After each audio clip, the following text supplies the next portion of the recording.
En la historia, hay nombres que se han convertido en sinónimos de destrucción. El de Atila es uno de ellos. Para el Imperio Romano del siglo V, agonizante y desgarrado, él no fue un simple enemigo. Fue un desastre natural, un cataclismo de la naturaleza desatado desde el este. El azote de Dios, así lo llamaban en una Europa paralizada por el terror, convencida de que había sido enviado por los cielos como castigo por los pecados de la humanidad. La leyenda decía que por donde pisaba su caballo, la hierba no volvía a crecer jamás. Esta es la historia de su trayectoria, de cómo un desconocido jefe de la tribu nómada de los hunos logró unificar bajo su poder un vasto imperio bárbaro, que se extendía desde las estepas heladas de Sitia hasta las orillas del Rin. De sus campañas devastadoras y despiadadas, que pusieron de rodillas e hicieron pagar tributo a las dos Romas, la de Occidente y la de Oriente. Es la narración de la batalla más grande de aquella era, la batalla de los pueblos en los campos cataláunicos, donde dos civilizaciones chocaron, y sobre el mayor enigma de su vida, por qué, estando a las puertas de una Roma indefensa, dio media vuelta repentinamente tras conversar con el Papa. Y, finalmente, es el relato de su extraña, casi absurda, muerte en su noche de bodas, y del misterio de su tumba, que su pueblo se llevó consigo al olvido, desapareciendo de las páginas de la historia tan súbitamente como apareció. Un viaje a una era oscura, cruel y decisiva. La caída del viejo mundo y el nacimiento de uno nuevo. Una era cuyo principal protagonista y cuya peor pesadilla fue él. Atila. Para comprender a Atila, ese demonio de la historia europea, primero hay que intentar entender quiénes eran los hunos.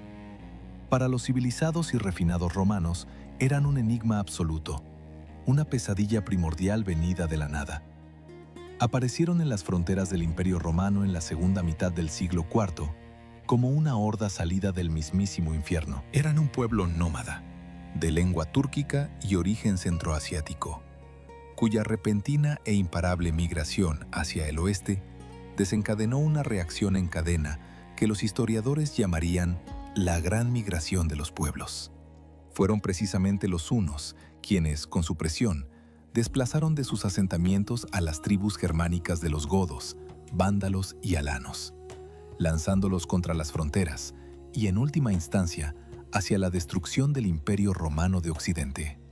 Los historiadores romanos, como Amiano Marcelino, los describían con un terror supersticioso y una aversión indisimulada.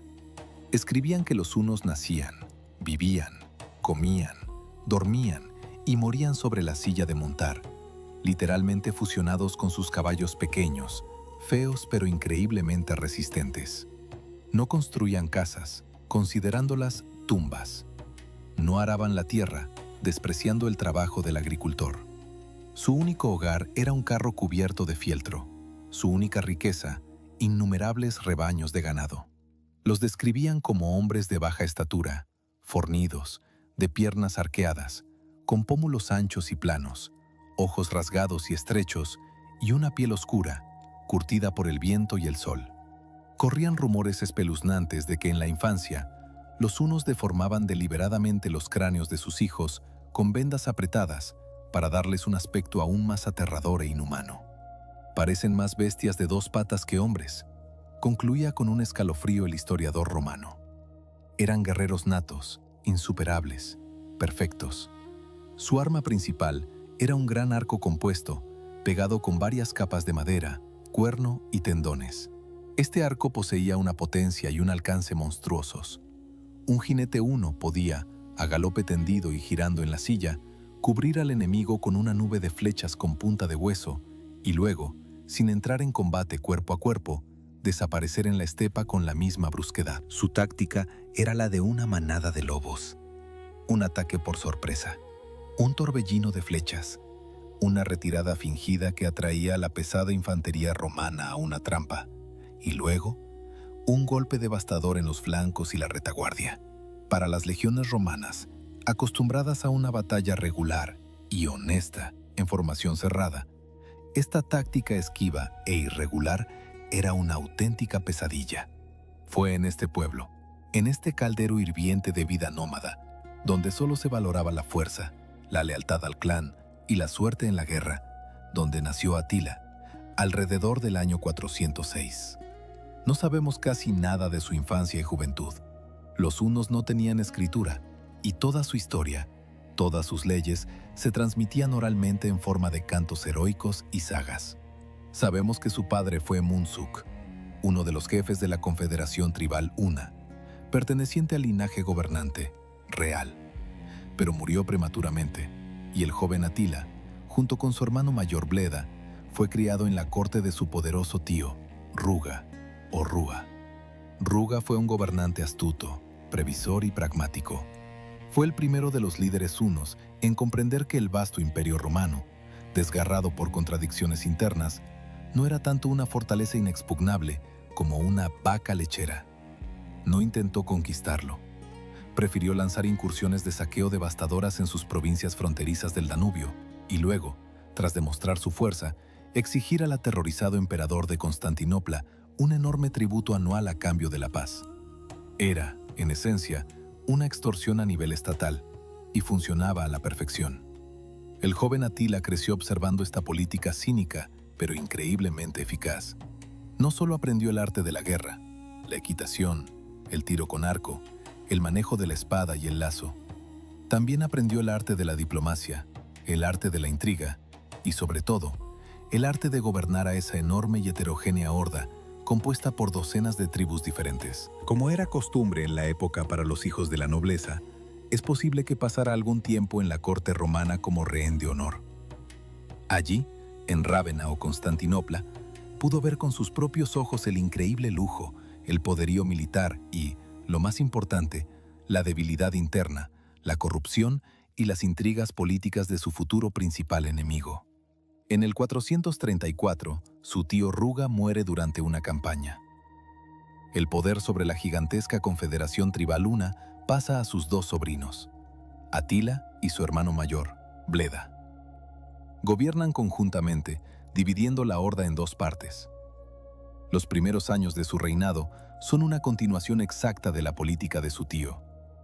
Emprenden una nueva y aún más devastadora campaña contra el Imperio Romano de Oriente, Bizancio, llegando hasta las murallas de Constantinopla y obligando al emperador Teodosio II a firmar una paz aún más humillante. Bizancio se compromete a pagar a los hunos un tributo anual de 700 libras de oro puro, una suma astronómica para la época. Atila y Bleda regresan a sus dominios, a un enorme campamento nómada que era su capital y que se encontraba en algún lugar del territorio de la actual Hungría, a orillas del río Tisa. No era una ciudad en el sentido romano, sino un gigantesco asentamiento móvil con miles de yurtas de cuero, tiendas de fieltro y algunas toscas construcciones de madera para la nobleza.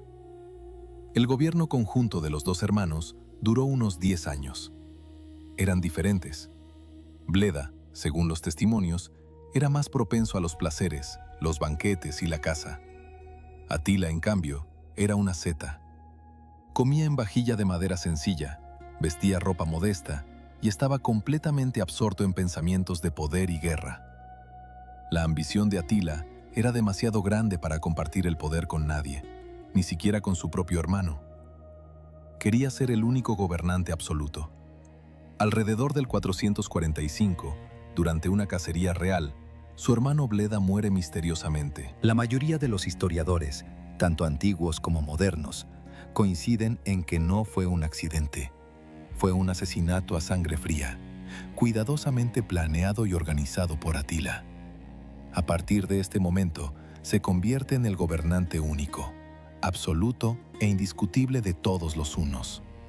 Y su política cambia drásticamente. El simple saqueo y el tributo ya no le bastan. Comienza a urdir planes para crear un verdadero imperio nómada propio, que no se limitaría a ordeñar a Roma, sino que le dictaría su voluntad. Aún bajo su poder, por la fuerza, la astucia y la crueldad, no solo a todas las tribus hunas, sino también a muchas tribus germánicas y eslavas sometidas, ostrogodos, gépidos, alanos. Su poder se extiende ahora desde los montes Urales en el este hasta el río Rin en el oeste. No era un simple jefe bárbaro. Era un organizador genial y un gobernante despiadado. Creó su propia vertical de poder, su sistema de recaudación de tributos, su eficaz servicio de inteligencia. Era severo, pero, para los estándares bárbaros, justo. Cualquier traición o desobediencia se castigaba con una muerte atroz. Pero quien le era leal podía contar con su protección y una generosa parte del botín. Fue en este periodo, cuando su poder se volvió absoluto y casi divino, cuando nació la leyenda que consolidaría definitivamente su estatus de elegido de los cielos. La leyenda de la espada de Marte. Tras eliminar a su hermano Bleda y concentrar en sus manos todo el poder, Atila dejó de ser un simple jefe más. Se convirtió en el Khan, el Kagán, el señor indiscutible de un gigantesco imperio nómada. Y lo primero que hizo fue volver su mirada hacia el vecino más rico y cómodo, el Imperio Romano de Oriente, Bizancio. En el 447, utilizando como pretexto un insignificante incidente fronterizo, Atila, al frente de un enorme ejército combinado de hunos y tribus germánicas sometidas, invadió de nuevo los Balcanes. Pero ya no era una simple incursión de saqueo.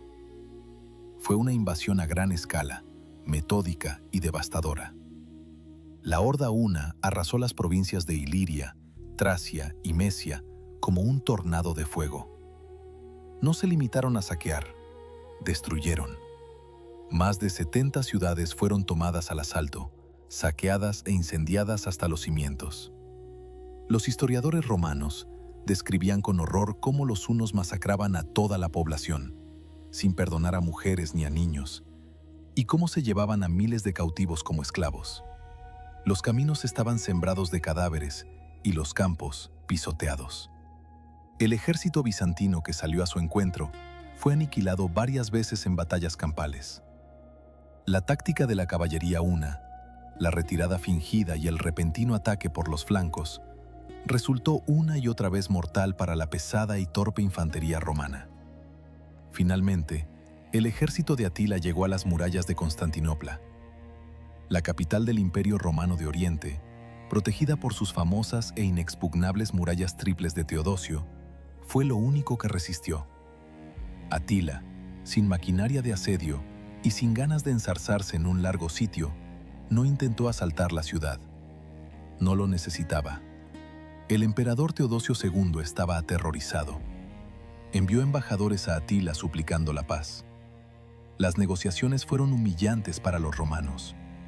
Atila, recibiendo a los embajadores en su lujosa tienda, no se comportó como un jefe bárbaro, sino como el señor del mundo. Exigió el pago inmediato de toda la deuda del tributo de los años anteriores, 6.000 libras de oro, y que el tributo anual se triplicara, hasta alcanzar las 2.100 libras de oro al año. Además, todos los fugitivos romanos que habían encontrado refugio en Constantinopla debían ser entregados a los hunos. No era un simple tributo, era una indemnización de guerra que el vencido paga a los vencedores. Bizancio, el gran y orgulloso imperio, se convirtió de hecho en vasallo del Kagán huno. Para reunir esta enorme suma, el emperador tuvo que imponer nuevos impuestos de emergencia y confiscar los bienes de los senadores ricos. Toda la economía del Imperio de Oriente trabajó durante varios años para pagar el rescate del azote de Dios. Fue en este periodo, cuando su poder alcanzó su apogeo, cuando ocurrió un suceso que fortaleció aún más su autoridad mística. Según la leyenda, contada por el historiador Jordanes, uno de los pastores hunos notó que su vaca cojeaba. Siguiendo el rastro de sangre, encontró en la hierba el fragmento de una antigua espada que sobresalía de la tierra, contra la cual, al parecer, se había herido el animal. El pastor desenterró la espada y se la llevó a Atila. Atila, quien como todos los hunos, era seguidor del chamanismo y creía en los presagios, declaró de inmediato que no era una espada cualquiera.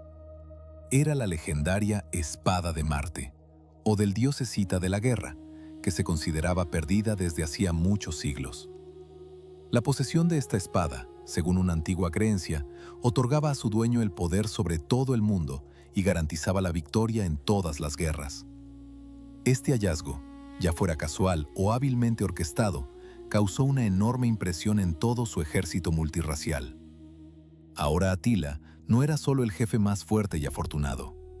Era el elegido divino, a quien los propios cielos le habían entregado el símbolo del poder sobre el mundo. Su autoridad se volvió absoluta. Habiendo obtenido de Bizancio todo lo que quería y habiendo fortalecido su poder sagrado, Atila comienza a prepararse para su principal y más ambiciosa campaña. Vuelve su mirada hacia Occidente, hacia el Imperio Romano de Occidente. Era mucho más débil que el de Oriente, desgarrado por intrigas internas y las constantes incursiones de vándalos y godos. Pero también aquí necesitaba un pretexto para la invasión. Y ese pretexto, casi anecdótico, se lo proporcionó la propia familia imperial romana. En el 450, Honoria, la hermana del emperador romano de Occidente, Valentiniano III, una mujer ambiciosa y autoritaria, cayó en desgracia. Su hermano, al enterarse de su romance secreto, la confinó en el palacio y planeaba casarla con un senador anciano. Desesperada, Honoria tomó una decisión descabellada. Envió en secreto a su eunuco de confianza a Atila con una carta y su anillo personal. En la carta, le pedía al poderoso rey Huno que la salvara de la tiranía de su hermano y se convirtiera en su protector. Atila, al recibir el anillo, lo interpretó a su manera. Anunció que la princesa romana le pedía matrimonio y que el anillo era un anillo de compromiso. Y él, como novio, exigía su parte de la dote, la mitad del Imperio Romano de Occidente. Por supuesto, era solo un pretexto.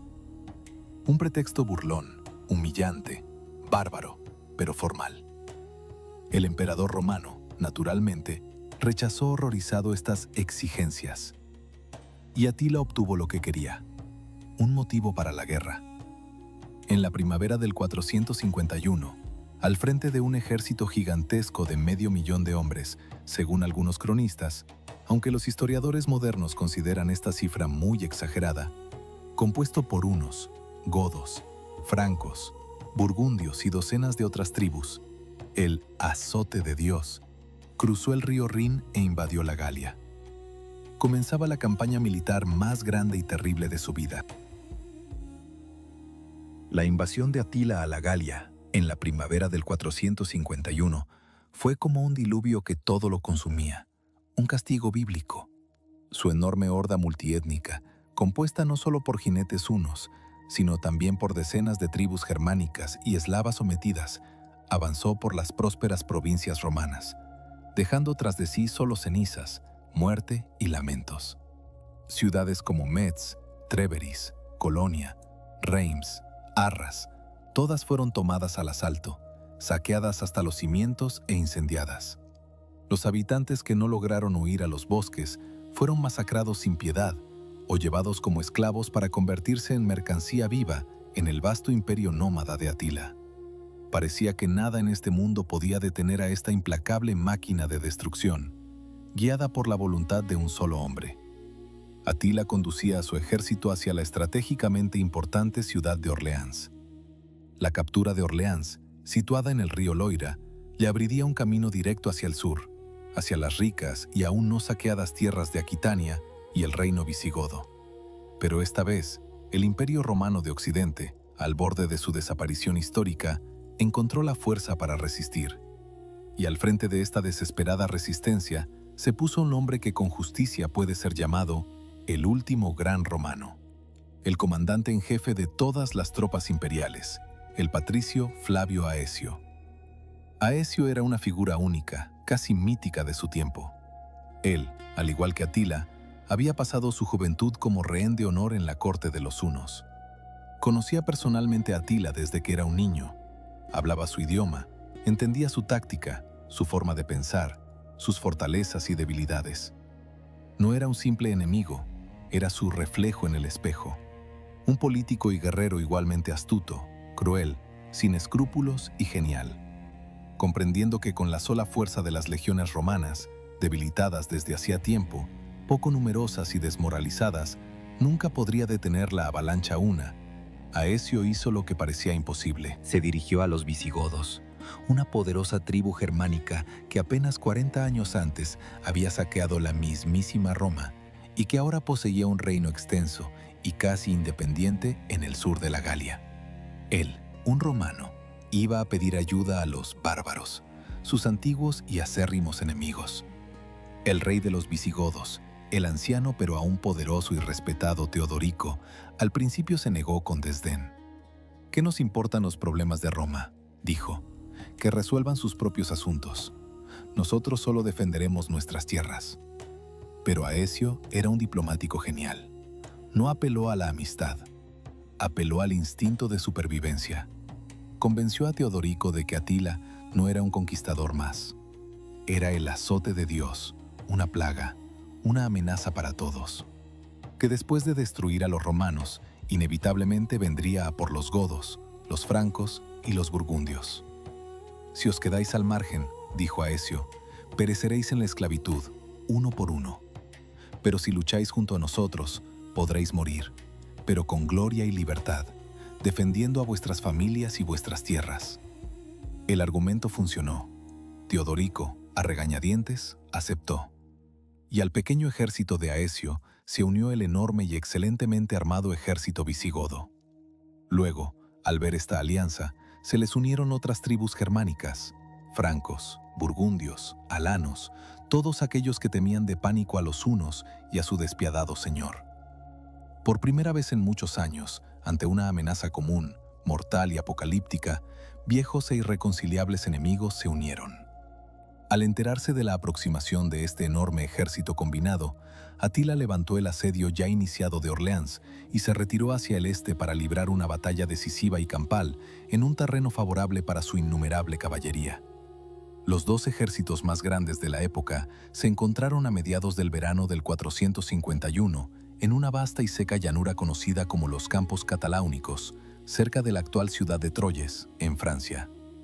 No fue una simple batalla. Fue una auténtica batalla de las naciones, un choque de civilizaciones. Por un lado, el ejército de Atila, hunos y los ostrogodos, gépidos y docenas de otras tribus sometidas por ellos. Por otro, el ejército de Aecio, romanos, visigodos, francos y sus aliados. Según el historiador godo Jordanes, en cada bando luchaban 500.000 de hombres. Aunque los historiadores modernos creen que el número total de ambos ejércitos difícilmente superaba los 100 o 150.000, lo que de todos modos era una cifra colosal para la época. Antes de la batalla, Atila, siguiendo las costumbres de su pueblo, consultó a los chamanes adivinos para conocer su destino. La respuesta fue sombría y ambigua. Los hunos sufrirán una derrota, pero el gran jefe de sus enemigos caerá en esta batalla. Atila, al oír esto, dudó por un momento, pero retirarse ya era tarde y deshonroso. Decidió que la muerte de su principal enemigo, Aecio, valía su propia derrota táctica. Dispuso a su ejército en forma de cuña. En el centro, como principal fuerza de choque, colocó a sus mejores, más selectos y leales guerreros, los hunos. En los flancos, a las tribus germánicas sometidas, menos fiables. Aecio, por su parte, conociendo perfectamente el odio mutuo entre las diferentes tribus bárbaras, empleó una astucia genial y arriesgada. En el centro, justo frente a la cuña una, colocó a sus aliados menos fiables, los alanos, de quienes sospechaba que estaban dispuestos a pasarse al bando de Atila.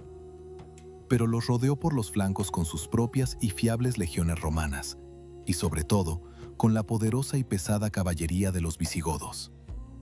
La batalla, que comenzó después del mediodía, fue increíblemente feroz, caótica y sangrienta. Fue una auténtica carnicería. El arroyo que corría por este valle, escribió un historiador, se hinchó con la sangre y se convirtió en un torrente rojo y bullente.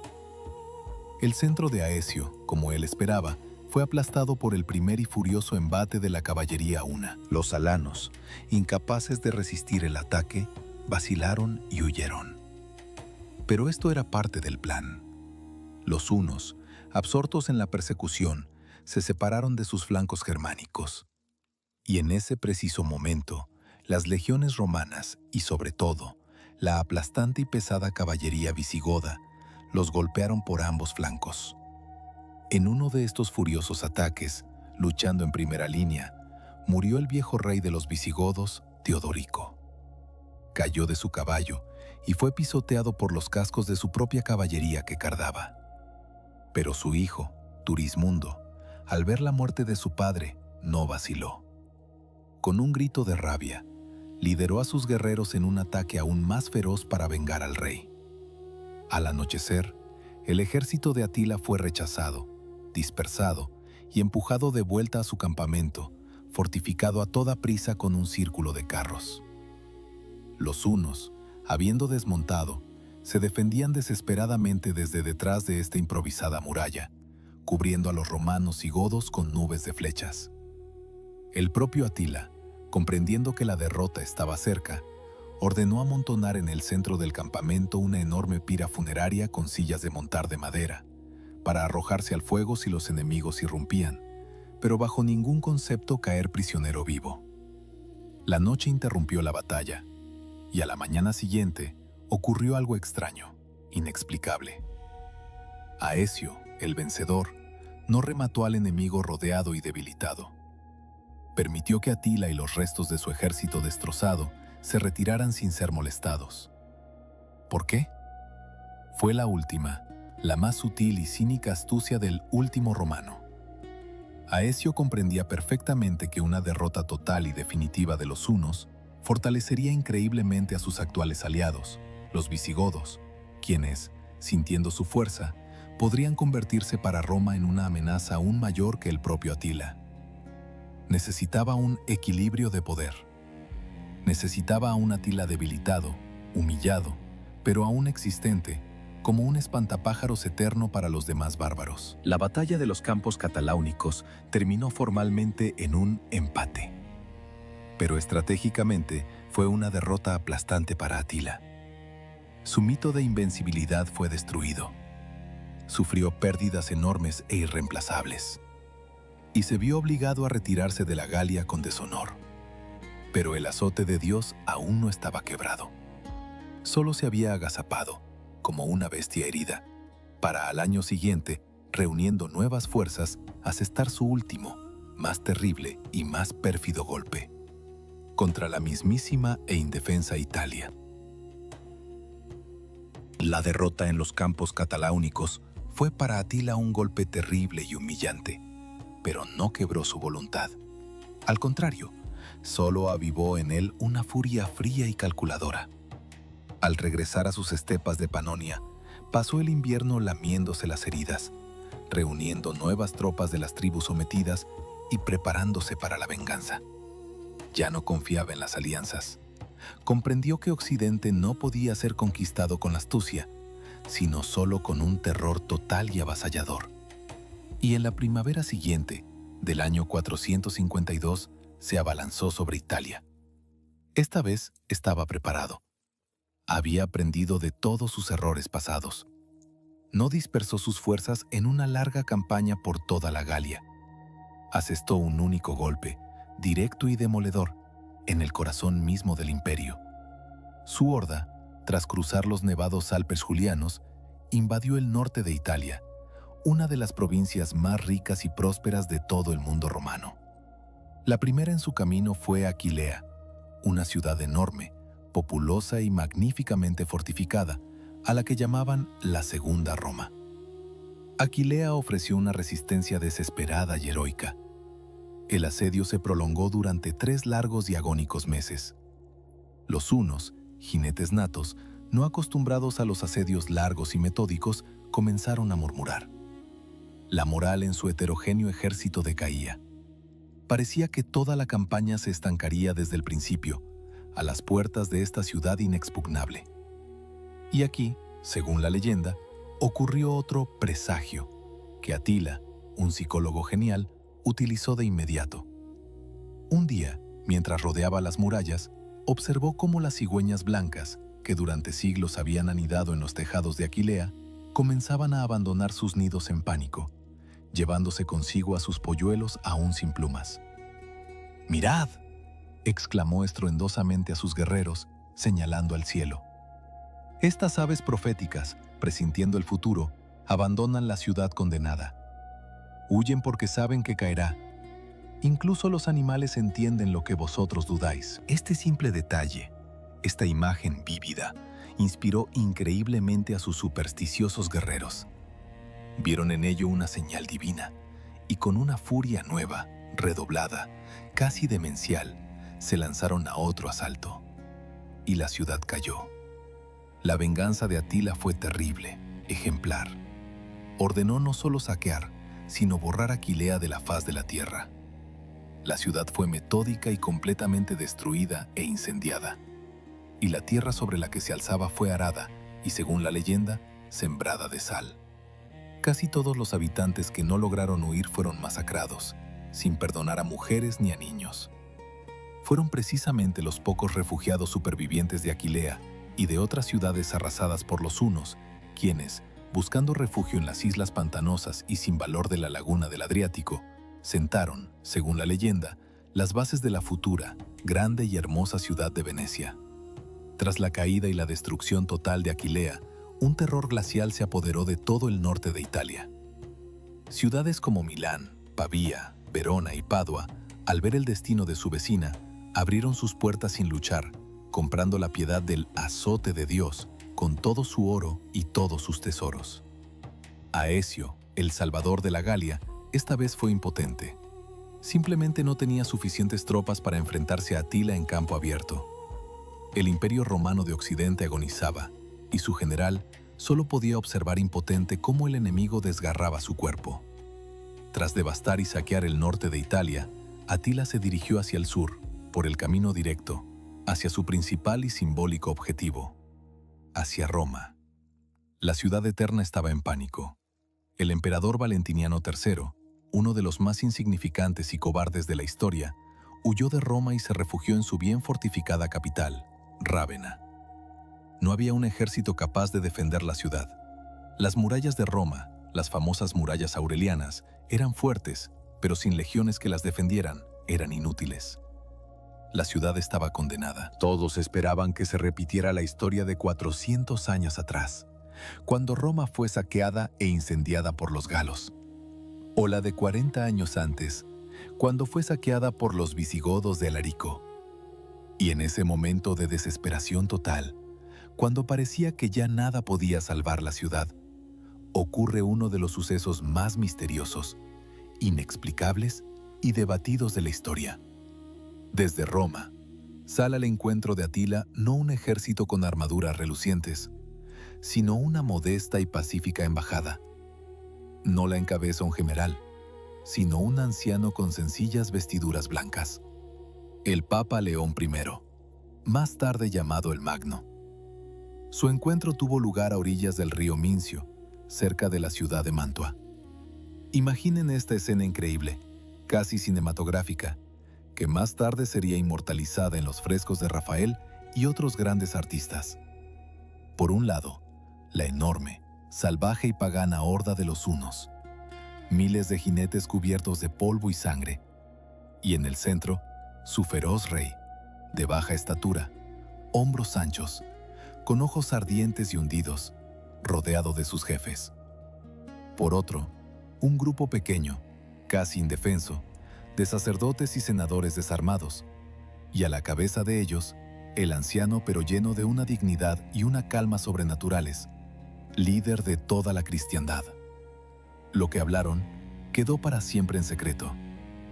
La conversación fue cara a cara, sin testigos. No se levantaron actas. La leyenda eclesiástica posterior, por supuesto, lo atribuye todo a un milagro. Supuestamente, durante su conversación, Atila tuvo una visión. En el cielo, detrás del Papa, aparecieron los apóstoles Pedro y Pablo con espadas de fuego en las manos, listos para aniquilar a su ejército si se atrevía a tocar la ciudad santa. Pero, muy probablemente, los argumentos de León fueron bastante terrenales, aunque no menos convincentes. En primer lugar, sin duda, le ofreció a Atila un rescate enorme, fabuloso. Todo el oro que aún quedaba en el tesoro y las iglesias de Roma. En segundo lugar, siendo un psicólogo sutil, pudo haberlo amenazado no con un castigo divino, sino con uno bastante real y supersticioso. Seguramente le recordó a Atila que Alarico, el jefe de los visigodos que se atrevió a saquear Roma, murió de una misteriosa enfermedad solo unos meses después. Era una insinuación sutil pero muy fuerte de que la ciudad estaba bajo una protección mágica especial y que el sacrilegio no quedaría impune. Y en tercer lugar, y quizás el argumento más importante y decisivo, en el propio ejército de los hunos, después de varios meses en Italia, ya comenzaba una epidemia. El clima cálido y pantanoso era letal para los esteparios. La peste y la disentería diezmaban a sus guerreros no menos que las espadas romanas. Atila, un estratega genial, quizás comprendió él mismo que una campaña más al sur podría destruir a su ejército sin necesidad de batallas. Sea como fuere, ocurrió lo increíble. Después de esa larga y secreta conversación, Atila, el azote de Dios, el hombre que nunca se retiraba y no conocía la piedad, dio media vuelta a su enorme ejército y se marchó de Italia. Roma se había salvado. El mundo cristiano se regocijó, atribuyendo este milagro exclusivamente a la intercesión del Papa. La autoridad del obispo de Roma, que había logrado hacer lo que ni las legiones ni los emperadores pudieron, se disparó hasta los cielos. Este encuentro, en esencia, sentó las bases del futuro e inmenso poder secular del papado en la Europa medieval. Atila, por su parte, cargado con el colosal botín recogido en el norte de Italia, regresó a su capital más allá del Danubio. No había sido derrotado. Simplemente se había ido. Se fue para, como había prometido, al año siguiente, reuniendo nuevas fuerzas, volver y abalanzarse de nuevo sobre Bizancio. Pero no estaba destinado a suceder. El destino, o como dirían los romanos, la fortuna, le preparaba su último e inesperado golpe. Un golpe que no sería asestado con una espada, sino con el amor. Tras regresar de su devastadora pero inconclusa campaña italiana, Atila no permaneció inactivo por mucho tiempo. Su naturaleza indomable y depredadora no conocía el descanso. Era como un tiburón que debe moverse constantemente para vivir. De inmediato, comenzó a preparar una nueva campaña militar, aún más ambiciosa. Esta vez, de nuevo contra el Imperio Romano de Oriente, contra la rica pero pérfida Constantinopla, que durante su ausencia en Occidente se había atrevido a dejar de pagar el tributo anual. Todo su vasto imperio nómada se puso de nuevo en movimiento. Desde las profundidades de las estepas escitas, desde las orillas del Danubio y del Rin, acudían a su capital destacamentos de hunos, godos, gépidos y alanos. Se acumulaban provisiones, se forjaban espadas, se fabricaban cientos de miles de flechas. Parecía que nada podía detener al azote de Dios en su empeño por castigar a los audaces romanos. Pero en medio de estos grandiosos y febriles preparativos militares, en la primavera del 453, Atila, que ya tenía casi 50 años, decidió tomarse un pequeño descanso. Decidió tomar una nueva esposa. Para un jefe huno que, según los testimonios, ya tenía un enorme harén de cientos de esposas y concubinas, esto era algo completamente normal. La nueva elegida fue una joven llamada Ildico.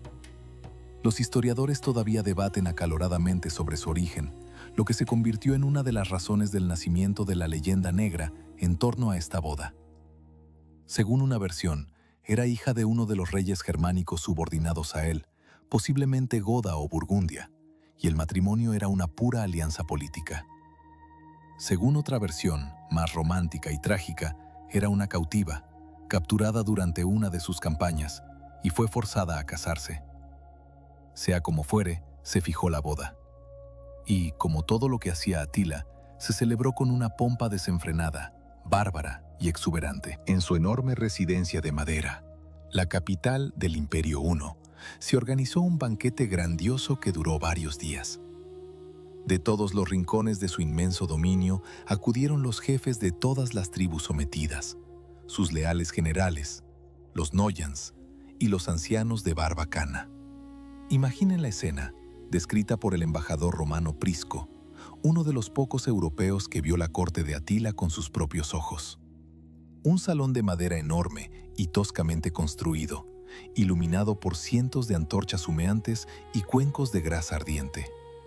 El humo, mezclado con el denso vapor de la carne asada en los espetones, flotaba bajo el techo bajo, irritando la garganta y picando los ojos. En largas mesas sin labrar se sentaban cientos de guerreros, unos con sus cráneos deformados, godos de ojos azules, feroces alanos. Gritaban, reían a carcajadas, bebían vino sin diluir y cumis agrio de enormes copas de madera y de oro y plata capturadas en las campañas. En los hogares abiertos se asaban reses enteras.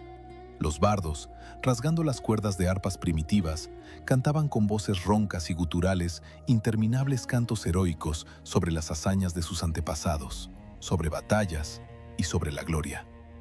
En el centro de todo este caos, en un lugar de honor, en un simple trono de madera, se sentaba el propio Atila. A diferencia de sus jefes ruidosamente festivos, él, según los testigos, como siempre, era comedido, ascético y sombrío. Comía en vajilla de madera sencilla, mientras a sus invitados se les servían manjares en preciosos platos romanos. Bebía poco, apenas probando su copa. No se reía, no participaba en la alegría general. Simplemente estaba sentado, como una roca oscura e inmóvil en medio de ese mar embravecido y borracho, observándolo todo en silencio, con sus ojos hundidos y penetrantes. El banquete continuó hasta altas horas de la noche, cuando los invitados, borrachos y cansados, comenzaron a dispersarse. Atila, inusualmente animado y sonrojado por el vino, se retiró con su joven y nueva esposa a sus aposentos nupciales. Y a la mañana siguiente, ocurrió algo extraño. El gobernante, que normalmente se levantaba con los primeros rayos del sol, no aparecía. Sus guardaespaldas personales, apostados en la puerta, solo oían desde dentro un silencio sepulcral, antinatural. Pasaban las horas. La inquietud en el campamento crecía, pero nadie se atrevía a perturbar el descanso de su temible e irascible señor. Finalmente, cerca del mediodía, cuando el silencio se volvió completamente siniestro, sus sirvientes y jefes más cercanos, tras largas dudas, se decidieron. Comenzaron a golpear la puerta con fuerza, a llamarlo. No hubo respuesta. Entonces, rompiendo los pesados cerrojos, irrumpieron en el dormitorio. La escena que se encontraron fue horrible y surrealista. Atila, el azote de Dios, el señor de medio mundo, yacía en su cama, de espaldas, muerto. Estaba cubierto de su propia sangre. Y a su lado, en un rincón, acurrucada en el rincón más oscuro y cubriéndose el rostro con un velo, se sentaba en silencio, paralizada de terror, su recién casada, la joven Ildico. No había ni una sola herida de arma en el cuerpo del rey. ¿Qué había ocurrido? Según la versión oficial y más extendida, relatada por el historiador Godo Jordanes, Atila, quien, a pesar de su habitual moderación, había bebido demasiado vino en su noche de bodas, simplemente se ahogó mientras dormía con su propia sangre. Sufría, según los testimonios, de frecuentes y fuertes hemorragias nasales, especialmente después de beber. Y esta vez, tumbado de espaldas, en un sueño profundo y ebrio, no se despertó, y la sangre, en lugar de salir, le fue a la garganta y a los pulmones. Una muerte absurda, casi humillante para el mayor guerrero de su tiempo. Pero casi de inmediato, por toda Europa, comenzaron a extenderse otros rumores, más sombríos y dramáticos. Rumores de asesinato. Muchos, especialmente los enemigos de los hunos, creían que la joven Ildico, posiblemente de origen germánico, y cuyo clan había sido aniquilado por Atila, había vengado a su pueblo. Que ella, como la Judith bíblica, había esperado a que el tirano se durmiera y lo había apuñalado en la noche de bodas con una daga oculta. Otros susurraban que había sido la venganza de sus enemigos, quizás del emperador bizantino Marciano, quien había enviado a una asesina disfrazada de novia. Nunca sabremos la verdad. El misterio de la muerte del azote de Dios se fue a la tumba con él.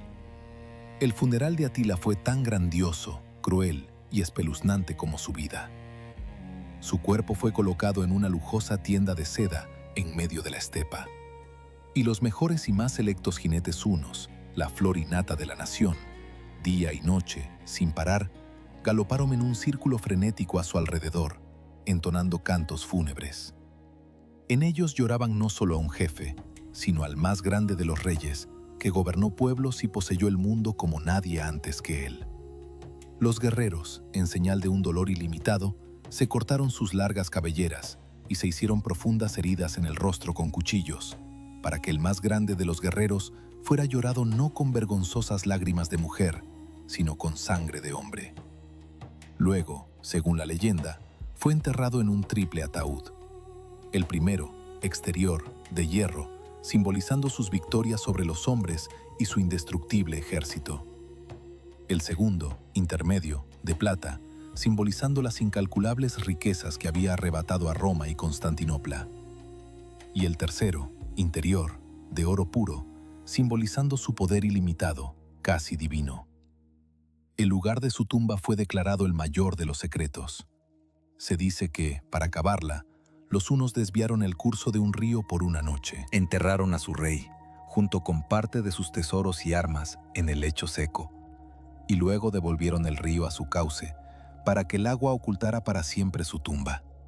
Y todos los esclavos que participaron en este entierro secreto fueron asesinados de inmediato, para que nadie pudiera jamás encontrar y profanar el último lugar de descanso de su gran Kagán. Así, sin dejar rastro, desapareció el hombre que fue el terror de todo un mundo.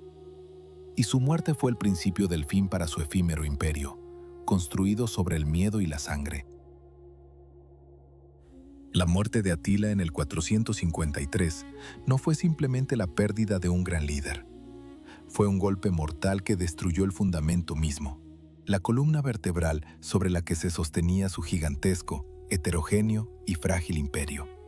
Este imperio no era un estado en el sentido romano o persa, con sus ciudades, caminos, leyes y burocracia. No, era una horda, una gigantesca maquinaria de guerra nómada, unida únicamente por la voluntad de hierro, el genio y, sobre todo, la autoridad sagrada, casi divina, de un solo hombre. Y tan pronto como ese hombre desapareció, toda la colosal estructura que había aterrorizado al mundo comenzó a desmoronarse con una velocidad catastrófica e inevitable. Atila tuvo numerosos hijos de diferentes esposas: Elac, Dengisich, Ernak y otros. E inmediatamente después de su grandioso y secreto funeral, comenzó entre ellos una lucha feroz, sangrienta, casi animal, por la herencia. Cada uno quería arrancar un pedazo del imperio de su padre. No pudieron, y de hecho no quisieron, llegar a un acuerdo. Veían el imperio no como un todo, sino como un botín que debía ser repartido. Comenzaron a luchar entre sí, dividiendo y debilitando el poder unificado de los hunos, enfrentando a unas tribus contra otras. Y de esto se aprovecharon de inmediato, con alegría, las tribus germánicas sometidas. Aquellos mismos godos, gépidos y alanos, que durante décadas habían obedecido a Atila con miedo, odio y un rencor latente, sintieron el dulce aroma de la libertad. Bajo el liderazgo del valiente rey de los gépidos, Ardarico, quien había sido uno de los consejeros de mayor confianza de Atila, se alzaron en una rebelión general y unificada. En el 454, apenas un año después de la muerte de Atila, tuvo lugar una batalla decisiva en el río Nedao, en Panonia, en el territorio de la actual Hungría o Serbia. El ejército combinado de las tribus germánicas se enfrentó en una última y desesperada batalla al ejército de los hunos, liderado por Elac, el hijo mayor y heredero designado de Atila. Los hunos, privados del liderazgo genial de su padre, divididos por las luchas internas y las traiciones, lucharon con valentía, pero fueron completamente aniquilados. El propio Elac cayó en la batalla. Esta batalla fue el fin del Imperio Huno en Europa.